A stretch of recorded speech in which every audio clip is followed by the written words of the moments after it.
Sejam todos bem-vindos a mais uma entrevista da série O Futuro dos Aeroportos Brasileiros segundo líderes do setor. Hoje o nosso convidado é o Júlio Ribas, CEO do Salvador Bahia Airport. Júlio é bacharel em Engenharia Aeronáutica pelo ITA, Instituto Tecnológico de Aeronáutica, e tem especialização em Gestão de Negócios pela FGV, Fundação Getúlio Vargas. Em sua carreira profissional, teve passagens pela Força Aérea Brasileira, P&G, Mabesa e CSA do Brasil, e foi CEO da Suisport até agosto de 2017, quando então assumiu o comando das operações da Vinci Airports aqui no Brasil. Júlio, obrigado por aceitar o nosso convite, tudo bem com você? Bom dia, muito grato pelo convite, é um prazer falar com o GRI e compartilhar o que a gente puder da nossa experiência. Bacana. A Vinci Airports administra o Aeroporto Internacional de Salvador, na Bahia, onde você é CEO, e por já atuar na região Nordeste, eu gostaria de saber, começar a entrevista perguntando como a empresa vê o processo de relicitação do aeroporto de Natal, quais são os atrativos desse ativo e também se tem algum aspecto que afasta, de repente, esse interesse. Bom, vamos começar justamente pelo início do seu comentário. A relicitação do aeroporto de Natal, ela é muito positiva porque ela materializa um mecanismo importante dentro do aspecto contratual, que é a possibilidade de um contrato que por algum motivo não esteja desempenhando de acordo, inclusive na opinião do próprio operador, que foi o caso de Natal, haver uma possibilidade de uma entrega amigável, um processo de devolução do aeroporto, minimizando as perdas de quem está operando e permitindo que esse ativo seja relicitado numa condição melhor. Alguém pode se perguntar, mas se ele não estava um bom ativo nas mãos do operador original, por que agora ele seria? Vamos lembrar que Natal foi a primeira concessão de aeroportos, em 2011, foi o piloto da concessão de aeroportos, quando os contratos ainda não eram muito maduros, assim, na verdade não era maduro de modo algum, ele era o início de toda a história, e era um contrato que acabou penalizando um pouco o operador. À medida que rodadas de concessão foram acontecendo, os contratos foram amadurecendo e hoje são bem melhores do que eram na época. Então, esse ativo ele vai ser relicitado com uma exigência de investimento, de CAPEX mínima, porque o aeroporto já está pronto, certamente em outras condições contratuais, vai atender o operador atual que está sacrificado pelo formato de contrato, e vai permitir que algum outro operador ou fundo de investimento assuma esse aeroporto, que aí também, continuando pelo seu comentário, é um aeroporto muito interessante, é um ativo muito bacana, pela posição geográfica, pelo potencial turístico, proximidade da Europa, dos Estados Unidos, uma região muito linda, Natal, para quem não conhece deve conhecer, deveria, e eu tenho certeza que vai despertar bastante interesse, né? No nosso caso, nós sempre estudamos todas as oportunidades, a gente nunca se manifesta previamente a eventual consecução e a aplicação dentro do contrato do leilão ou não, mas é certamente um ativo interessante e eu acho que é um marco dentro do processo de concessões aeroportuárias que demonstra segurança jurídica e demonstra solidez do modelo de concessão de aeroportos no Brasil. Perfeito, Júlio. Você acabou de falar que vocês não revelam previamente interesse, mas é inevitável perguntar para todos os participantes dessa série que antes dessa licitação até no Rio Grande do Norte vai ocorrer a 6ª rodada de concessões da ANAC, que envolve 22 aeroportos divididos em 3 blocos. Então, não tem como eu não perguntar se vocês têm interesse nessa disputa e, mais do que isso, se você não puder entrar no detalhe, como vocês avaliam a ampliação do portfólio aqui no Brasil, já que nesse momento o único ativo sob administração e gestão é o Aeroporto Internacional de Salvador, por favor. O nosso contrato no Aeroporto Internacional de Salvador, o Salvador Bahia Airport, ele é muito recente, né? Vamos lembrar que a gente assumiu o aeroporto em janeiro de 2018.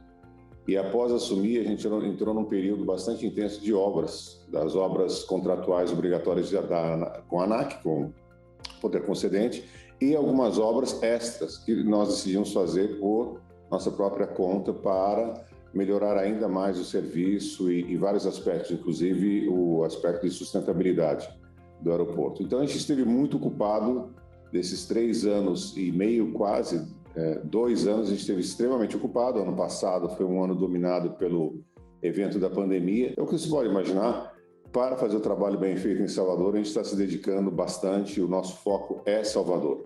Isso não impede que, sim, a gente estude, avalie, esteja sempre atento às novas oportunidades. Um trabalho muito bem feito pelo nosso business team desde a França. E, em dado momento, se for o caso de se aplicar ao leilão, de se apresentar ao leilão, é feito. Mas o nosso foco, a nossa atenção é Salvador. A VINCI Airports tem um total de 45 ativos na forma de aeroporto no mundo. Então, a gente, evidentemente, é uma empresa que acredita em expansão. Quando nós assumimos o aeroporto de Salvador, eram 35.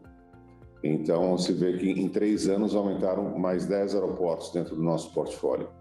Então, no momento certo, com o ativo certo, tenho certeza que o VINCI Airports vai continuar crescendo dentro do Brasil. Pode ser nessa rodada, pode ser em outra. A gente vai continuar estudando e vai depender de vários fatores. Mas este leilão é mais, como mencionei a questão, que é um marco, a história da relicitação de Natal. A 6ª rodada, ela continua mostrando o sucesso e a viabilidade do programa de concessão de aeroportos no Brasil. Tudo indica que será um sucesso, como foi a 5ª rodada e a 4ª rodada também. Perfeito, Júlio. O TCU, Tribunal de Contas da União, autorizou, a partir dessa 6ª rodada, a participação de fundos de investimentos na disputa sem a necessidade de se formar um consórcio como empresa operadora aeroportuária. E isso deve se manter nos próximos leilões do setor. Então eu queria saber como você avalia essa decisão, essa estratégia, e qual é a dinâmica praticada em outros países onde a VINCI atua. Se isso pode ser bem-vindo aqui no Brasil, qual que é a sua opinião, por favor? Esse é um modelo que não é único no Brasil, ele existe em outros lugares também. De forma alguma a gente vê e eu vejo de forma negativa isso, absolutamente legítimo, entendendo que um fundo de investimento, caso vença, ele vai colocar para operar o aeroporto um operador habilitado, inclusive na proposta, dentro do leilão, ele já deve previamente informar quem seria o operador, mesmo que o operador não tenha equity dentro da oferta, como era obrigatório antes. Você já necessita, com nome, identificação, né, nome e endereço, quem será o operador, quem irá operar, quem será o responsável técnico pela operação do aeroporto. Então, tudo indica que vai funcionar. Evidentemente, nós como operadores, e a VINCI tem uma característica, nós operamos, organizamos o financiamento e, em vários casos, construímos também, porque a VINCI Construction, a gente tende a preferir o modelo de operador, como é o caso de Salvador. Nós temos 100% do equity e a gente entende que tem várias vantagens sobre isso, mas não impede de que o modelo com um fundo de investimento ou outro tipo de operador seja bem sucedido. Perfeito. Você falou na sua primeira resposta, se eu não me engano, sobre os efeitos da pandemia na circulação de passageiros, obviamente com as restrições, e claro, isso se reflete no faturamento dos aeroportos. Você acredita que, por causa desse cenário de pandemia, deverá haver um ágio menor nas próximas disputas, nos próximos leilões? E, por outro lado, essa permissão para a entrada de fundos de investimentos indica uma concorrência maior sobre esses ativos a serem concedidos para a iniciativa privada? Como é que você enxerga essa relação? Pandemia, mas, por outro lado, um aumento da concorrência no ágio necessário para se levar uma concessão. Bom, as concessões que a gente está falando a respeito são concessões de longo prazo, né? 30 anos. E, normalmente, os postulantes entendem do negócio. A pandemia, por mais trágica que seja, e por mais que possa afetar, e está afetando o momento presente, ainda vai ter uma resiliência afetando o tráfego, a curva de tráfego pelos próximos anos. Ela não destruiu o negócio e ela só modificou o perfil. A ANAC ela já reconfigurou os lances mínimos desses aeroportos e todo o processo já em função. Ela teve tempo de reconfigurar em função da pandemia. Evidentemente, havendo mais concorrência, eu acredito que haja tendência dos ágios também serem significativos. A quinta rodada, vocês devem se lembrar, a gente teve ágio em um dos lotes na casa de 1000%, que é algo fantástico, algo normalmente não visto em leilões desse tipo. Então, no final, acho que vai prevalecer a confiança no desenvolvimento do transporte aéreo no Brasil, que ainda é muito pouco maduro. Talvez se a gente fosse um mercado mais maduro, deveria haver mais preocupação sobre o sucesso desse tipo de leilão. Mas o Brasil ele está numa base já muito baixa, ele já vinha de uma base baixa com grande potencial de crescimento. Então, ainda que esse potencial, o pico dele seja inibido ainda por alguns anos, e muitos anos que sejam, pelos efeitos resilientes da pandemia, os potenciais são enormes, tanto o desenvolvimento de aviação regional, como o aumento de número de passageiros. Então, a gente tem uma situação muito interessante no Brasil sobre a falta de maturidade ainda do transporte aéreo e o baixo número de passageiros comparado com mercados, inclusive semelhantes, como o México e outros mercados dentro da América Latina. Então, acredito que vai ser um sucesso, acredito que deva ter ágio e provavelmente terá competição. É um leilão que deve ter vários postulantes e deve surpreender. Perfeito, Júlio. Como é que você avalia o papel desempenhado pela ANAC nas concessões de aeroportos aqui no Brasil? E quais são os pontos de melhoria necessários na agência reguladora, na sua avaliação, na avaliação da Vinci Airports para continuar investindo aqui no país? A ANAC, a Agência Nacional de Aviação Civil, é uma entidade sobre a qual muito se fala, mas boa parte das pessoas pouco entendem como funciona a ANAC. E a ANAC, há várias ANACs, né? A ANAC, o poder concedente, com o qual a gente tem contato direto e deve satisfação, tem um contrato de concessão muito específico, em que ela, como deve ser, ela exerce a obrigação de cobrança de índices de desempenho, de questões relativas à segurança operacional e tantos outros serviços aos passageiros, cumprindo o papel de agência para o qual ela foi criada. Mas também a ANAC tem um corpo técnico de primeira linha. Você tem pessoas lá da mais alta capacidade.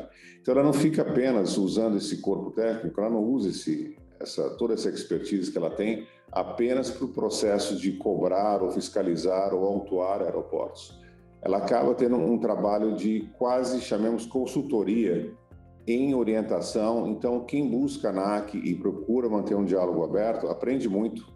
Os aeroportos se beneficiam, aqueles que assim fazem, se beneficiam muito desse contato contínuo com a ANAC, com todos os departamentos que estão dentro do guarda-chuva da ANAC, para aumentar e melhorar o seu desempenho, o seu serviço ao passageiro, às companhias aéreas também. Então, a ANAC tem feito um trabalho muito bom nisso. O nosso relacionamento com a ANAC sempre foi muito positivo e de vários outros aeroportos também é. A ANAC tem demonstrado, por exemplo, uma preocupação muito grande com a questão da sustentabilidade. Ou seja, ela expande, ela vai além da simples questão de qual é a duração das filas em aeroportos e qual é o movimento. Salvador teve o privilégio de ter sido eleito como o aeroporto mais sustentável do Brasil, não eleito, mas ser ranqueado dentro de um critério bastante técnico, né, de avaliação feito pela ANAC. Né? Vários outros aeroportos ranquearam muito bem. Nós tivemos a felicidade de ser considerado dentro desse grupo o aeroporto mais sustentável do Brasil no ano passado, e é um índice que eles vão continuar medindo ao longo do tempo, como mede índice de qualidade de atendimento aos passageiros e tudo mais. Então, há muito por trás da ANAC, é um serviço muito interessante que é feito, e é a agência que tem sido, nesse momento de pandemia, nas discussões contratuais, a mais ágil, adiante das demais agências que existem dentro desse universo de concessão, de infraestrutura. Então, assim, há muito, a gente poderia aqui ficar falando sobre a ANAC durante um bom tempo, mas acho que é importante as pessoas entenderem, porque há uma visão, às vezes, bem limitada sobre o que a ANAC faz e certamente, muitas vezes, pouco justa sobre o que a ANAC faz. Tá certo, tá certo. Tem algum ponto de melhoria na agência ou no modelo de concessões que tem sido praticado aqui no país? Alguma coisa que vocês internamente ah, sugerem, discutem, apontam que seria mais atrativo para esses processos de concessão e de investimentos da iniciativa privada? Sempre há, e a ANAC está sempre disposta a manter diálogo sobre isso. Eu vou dar um exemplo, a questão sobre medição de índices de qualidade de serviço. A cada 5 anos a possibilidade de você apresentar sugestões de melhoria para rediscutir a forma como que eles são medidos, não anualmente, porque imagino também seria até inviável administrativamente a ANAC conseguir dar conta de todas essas demandas. Mas os processos, sim, eles têm sempre oportunidade de melhoria, eles são discutidos com a ANAC. Eu não vou dar os detalhes específicos, porque justamente alguns deles estão, inclusive, em discussão com a ANAC. Seria imprudente a gente ficar colocando aqui à luz do dia o que ainda é um assunto entre o concessionário e a ANAC. Mas a beleza do modelo da ANAC, ele não é engessado. Um exemplo é os contratos de concessão. Vejam o contrato de concessão da primeira rodada de Natal, que a gente comentou no início da entrevista, e veja os contratos de concessão da 5ª rodada, recentemente, que envolveu aeroportos do Nordeste e outros. Uma melhoria enorme, muita mesmo. Então, por exemplo, a gente passou do modelo de leilão individual para leilão em lote, que é extremamente complexo. Então, a questão de melhoria contínua, e não só contínua, às vezes dando saltos de melhoria, tem sido uma marca registrada da ANAC. Eu acredito que vai continuar sendo assim, relembrando que, além da 6ª rodada, que deve ocorrer o leilão agora em 7 de abril, teremos também, no final desse ano, teremos como país, como área de infraestrutura, o leilão de Natal, final do ano, que você mencionou. Metade do próximo ano, volta de maio, junho, previsto o leilão da 7ª rodada, que vai envolver aeroportos extremamente relevantes, como Santos Dumont e Congonhas, e, em algum momento, a relicitação do aeroporto de Viracopos também. Perfeito, Júlio. Eu gostaria que você deixasse uma mensagem final com as suas expectativas para o setor aeroportuário aqui no Brasil, especificamente para o crescimento do portfólio da Vinci, e até considerando essa modelagem nova, essa colocação dos ativos em blocos, também o cenário de pandemia dificultando muito o setor aeroportuário. O turismo foi, se não o principal, um dos principais afetados por essa pandemia, por esse vírus. Então, considerando prós e contras, como é que você enxerga o desempenho do setor aeroportuário brasileiro nos próximos anos, por favor? Claro. Bom, vamos lembrar que pré-pandemia, pouco antes de fevereiro na verdade, oficialmente iniciada em março de 2020, a pandemia, a declaração de pandemia, mas nos meses anteriores, a grande discussão que estava em andamento era a questão da chegada das low-cost carriers, das companhias de baixo custo, que poderiam significar um aumento significativo do número de passageiros usando o modal aéreo no Brasil. Esse assunto ele não morreu, ele apenas foi adiado. As concessões continuam em marcha. A gente vai ter, em pouco tempo, esse novo leilão da 6ª rodada e os demais que a gente mencionou durante nossa conversa. Então, essa pandemia ela tem sido desastrosa, catastrófica em termos de sacrifício humano, de vidas perdidas, de famílias afetadas, mas ela vai passar. As vacinas serão aplicadas e o Brasil é um país com uma enorme capacidade de se recuperar e se reinventar. As pessoas que já estão há mais tempo dentro da atividade profissional chegaram a trabalhar em períodos onde a inflação era de 20%, 30% ao mês. Houve um mês ainda no governo Sarney que ela foi de 85%. Vários planos de recuperação econômica que, embora não sejam como uma pandemia em termos de sacrifício de vidas e tudo mais, pelo menos não visivelmente, mas eram desastrosas, assim, deixava o país em cacos, assim, deixava catastróficos também. E um país que se recuperou, teve o seu plano real, teve o seu processo de redemocratização. Então, após essa fase aguda de pandemia, uma vez que as vacinas têm o seu efeito e todo mundo começa a se reorganizar, nada indica que a gente não deva ter confiança, que a gente vai retomar aquele caminho que a gente estava antes, um caminho otimista, um caminho positivo, um caminho de crescimento para desenvolvimento do tráfego aéreo no Brasil e para que os aeroportos cumpram a que se propõe, a razão do programa de concessões, ser aeroportos capazes de sustentar esse crescimento da malha aérea.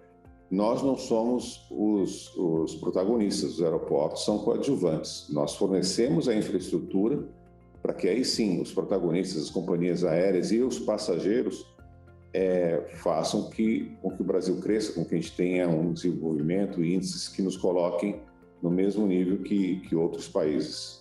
Então, eu sou otimista por natureza, mas eu também estou otimista que, passada essa fase aguda da pandemia, a gente vai retomar, e acho que vai retomar com mais entusiasmo ainda, porque depois de um botão de pause por basicamente 2 anos, eu acho que se acumula uma vontade e uma energia que fica acumulada e reprimida de fazer muito mais.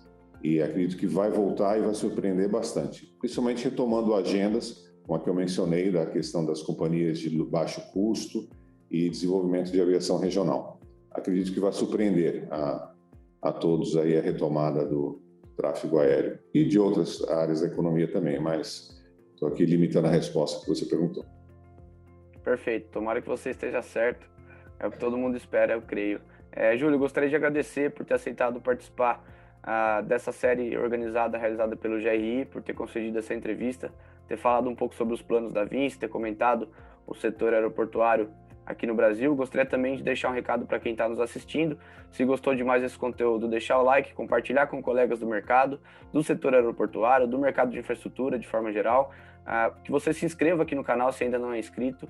Clique ali no sininho para ser notificado toda vez que tiver um vídeo novo.